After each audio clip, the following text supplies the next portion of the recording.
Welcome to Attleboro Update. Parents and educators in the area got a chance to learn about the big change coming to the Massachusetts educational system. State Representative Paul Heroux invited Massachusetts State Education Commissioner Mitchell Chester to discuss the introduction of the PARRC performance test in 2014. The test will replace the well-known MCAS performance test for students in kindergarten through 12th grade. The Commissioner gave a short presentation about the new test at Attleboro High School, and we spoke with him after the presentation.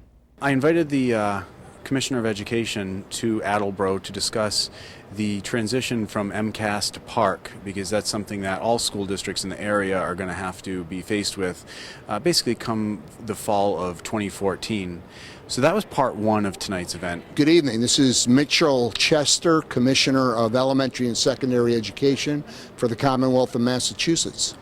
Great opportunity for me to be down here in the Attleboro area and talking to parents and educators and school committee members, as well as your state representatives here this evening, talking about state initiatives around upgrading our program of studies for our students to make sure that when they leave high school, they are prepared for what the world after high school expects, whether that's our higher ed institutions or whether that's an employer. Employers in higher ed both say too many of your graduates don't have the literacy skills that we're looking for. They say we're not looking for students who can show up and write a personal narrative or who can show up and give us their own opinion about whether something's good or bad.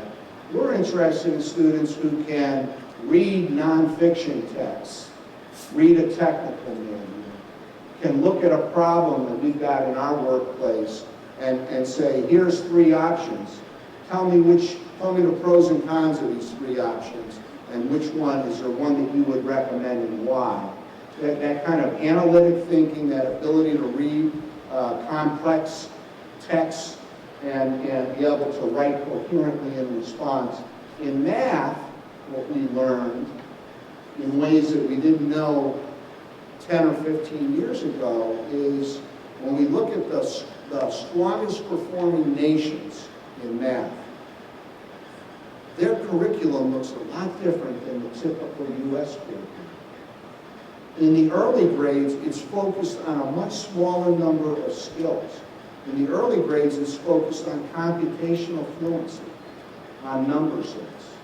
In the middle grades, it's focused on proportional reasoning, fractions, ratios, percents, decimals, and conceptual understanding of that we now understand is an essential conceptual grounding for being able to take on algebra and above. And so we've used those lessons to revise our math curriculum. When I first arrived as your commissioner in 2008, we rebid our testing contract. Every 5 or 6 years, you rebid your contracts to get the best value and the best quality. So the MCAS had the same contractor for quite a few years. We rebid it. And as part of the rebidding, we said we want to start to develop a next generation assessment. We want to make sure that our students are focused on writing at each grade. We want to make sure that our students are focused on critical thinking, problem solving, more open-ended kinds of competencies and performances that we hear are important after high school than we're doing on our current test. And so we awarded a contract, what we call Measured Progress, and then after 2008, the fiscal bottom fell out on all of us, including state government.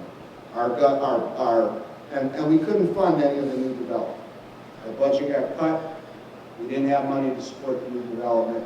We could just hold on to the core test that already exists.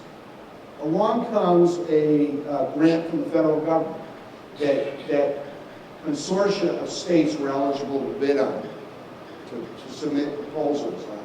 And so we were part of an alliance of 22 states, initially actually close to 26, that secured an assessment development grant from the U.S.